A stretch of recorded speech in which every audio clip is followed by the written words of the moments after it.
मैं गांव में प्राइमरी स्कूल में पढ़ता था। वहां पर पढ़ाने वाले एक पंडित जी थे, एक मौलवी साहब थे। मौलवी साहब पढ़ाते भी थे और फिजिकल ट्रेनिंग जो होती है, फिजिकल एक्सरसाइज, वो भी कराते थे। मुझे याद है कि यदि हमारी एक्सरसाइज ठीक नहीं होती थी तो एक पतली सी छड़ी हुआ करती थी, स्टिक। वह मौलवी साहब कभी कभी हम लोगों के पैरों पर धीरे से मारते थे, प्यार से मारते थे, डराने की कोशिश की, ताकि मैं ठीक तरीके से जो कुछ भी वो पीटी एक्सरसाइज सिखा रहे हैं उसको हम सीख सकें।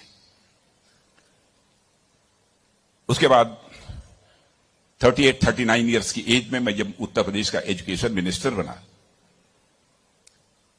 तो मैं अपने घर वापस जा रहा था। लंबा गाड़ियों का काफिला था। आप जानते ही हैं, कोई मिनिस्टर बन जाता है तो 1, 2, 4 गाड़ियां नहीं रहती हैं, सैकड़ों गाड़ियां पीछे लग जाती हैं। जब मैं घर जा रहा था तो हमारे घर जाने वाली जो रोड है उसके बगल में ही, लगभग हमारे घर से, हमारे गांव से लगभग 15-16 किलोमीटर दूर मौलवी साहब का घर था। मौलवी साहब रिटायर कर चुके थे, बुजुर्ग हो गए थे, आंखों से दिखाई नहीं देता था। उनको मालूम हुआ कि जिस बच्चे को प्राइमरी स्कूल में हमने एजुकेशन दी है, आज वो हमारा बच्चा इस प्रदेश का एजुकेशन मिनिस्टर होकर इसी सड़क से गुजरने वाला है। मौलवी साहब आंखें बंद किए हुए, आंखों से दिखाई नहीं देता था, और उनके 2-3 बच्चे उनके बगल में खड़े। जो सज्जन हमारे साथ बैठे थे गाड़ियों में, हमारे काफिले में, उन्होंने कहा कि देखिए, यही मौलवी साहब ने आपको पढ़ाया था, मौलवी साहब का गांव है। मित्रों, मैं अपने जज्बे को रोक नहीं सका। मैंने गाड़ी बैक कराई और मौलवी साहब आंखें बंद किए हुए, दोनों हाथों में हार लिए हुए खड़े थे। राजनाथ सिंह ने सुनाई अपने मौलवी साहब शिक्षक की कहानी, छात्रों को गुरु की महिमा बताई। रक्षा मंत्री ने लखनऊ के इंटीग्रल यूनिवर्सिटी के दीक्षांत समारोह के दौरान सफल अभ्यर्थियों के बीच डिग्री का वितरण किया। इस दौरान उन्होंने छात्रों के जीवन का मंत्र दिया। सफलता के साथ साथ असफलता को स्वीकार करने की भी बात कही। जीवन के रहस्यों को बताते हुए राजनाथ सिंह ने कहा कि जीवन के प्रति सकारात्मक सोच ही आपको सफल बनाएगी। विफलता के बीच से अगर आप सकारात्मकता को ढूंढते हैं तो आपको सफल होने से कोई नहीं रोक सकता। राजनाथ सिंह ने अपनी शिक्षा का भी जिक्र किया। राजनीति में आने से पहले अपने शिक्षक होने की बात भी छात्रों से कही। इसके अलावा गांव के प्राइमरी स्कूल में पढ़ाने वाले मौलवी शिक्षक का भी जिक्र किया। जब तक न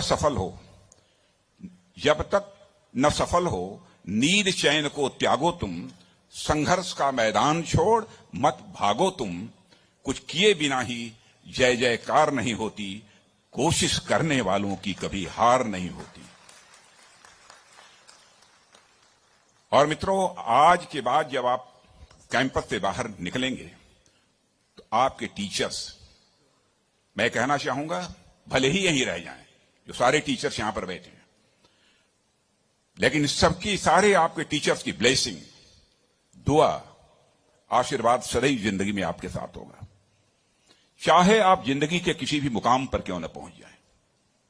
मैं अपनी जिंदगी का एक उदाहरण आपको देना चाहता हूं। मैं गांव में प्राइमरी स्कूल में पढ़ता था। वहां पर पढ़ाने वाले एक पंडित जी थे, एक मौलवी साहब थे। मौलवी साहब पढ़ाते भी थे और फिजिकल ट्रेनिंग जो होती है, फिजिकल एक्सरसाइज, वो भी कराते थे। मुझे याद है कि यदि हमारी एक्सरसाइज ठीक नहीं होती थी तो एक पतली सी छड़ी हुआ करती थी, स्टिक। वह मौलवी साहब कभी कभी हम लोगों के पैरों पर धीरे से मारते थे, प्यार से मारते थे, डराने की कोशिश की, ताकि मैं ठीक तरीके से जो कुछ भी वो पीटी एक्सरसाइज सिखा रहे हैं उसको हम सीख सकें। उसके बाद 38-39 इयर्स की एज में मैं जब उत्तर प्रदेश का एजुकेशन मिनिस्टर बना तो मैं अपने घर वापस जा रहा था। लंबा गाड़ियों का काफिला था। आप जानते ही हैं, कोई मिनिस्टर बन जाता है तो 1, 2, 4 गाड़ियां नहीं रहती हैं, सैकड़ों गाड़ियां पीछे लग जाती हैं। जब मैं घर जा रहा था तो हमारे घर जाने वाली जो रोड है उसके बगल में ही, लगभग हमारे घर से, हमारे गांव से लगभग 15-16 किलोमीटर दूर मौलवी साहब का घर था। मौलवी साहब रिटायर कर चुके थे, बुजुर्ग हो गए थे, आंखों से दिखाई नहीं देता था।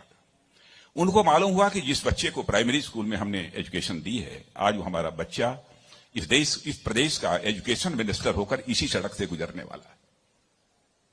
मौलवी साहब आंखें बंद किए हुए, आंखों से दिखाई नहीं देता था, और उनके 2-3 बच्चे उनके बगल में खड़े। जो सज्जन हमारे साथ बैठे थे गाड़ियों में, हमारे काफिले में, उन्होंने कहा कि देखिए, यही मौलवी साहब ने आपको पढ़ाया था, मौलवी साहब का गांव है। मित्रों, मैं अपने जज्बे को रोक नहीं सका। मैंने गाड़ी बैक कराई और मौलवी साहब आंखें बंद किए हुए, दोनों हाथों में हार लिए हुए खड़े थे। मौलवी साहब के पास गया और मौलवी साहब का मैंने चरण स्पर्श किया, उनका पैर छुआ,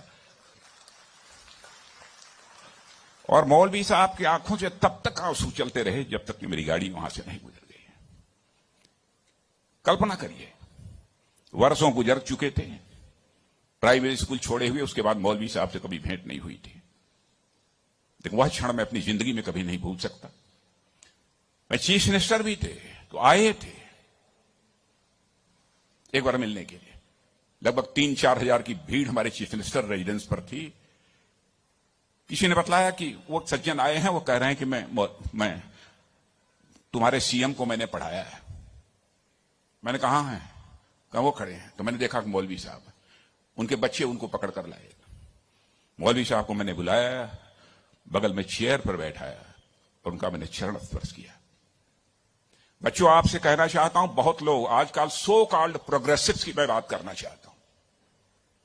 वह कहते हैं कि हमारी इस टीचर का वैल्यूज के प्रति जो कमिटमेंट होना चाहिए वह क्या है। डोंट वरी, यह आपका काम नहीं है कि आपका टीचर किस हद तक वैल्यूज के प्रति कमिटेड है, नहीं कमिटेड है, क्या करता है, क्या नहीं करता है। एक काम उसने जिंदगी में किया है कि आपको उसने तालीम दी है, इसे मत भूलिए।